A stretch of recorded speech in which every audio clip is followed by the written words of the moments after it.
zaho karavolo avike omietsy milanao zaho misy ramakeke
Merci resy Nicolas.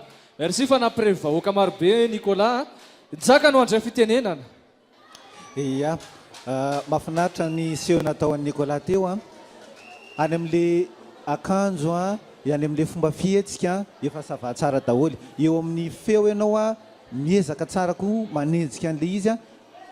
Raha miampy kely izay ezak'izay a matoky a fa mifankahita tsara tsika any amin'ny faran'izay lavitra ao anatin'ity lalao kopikôle ity. Merci.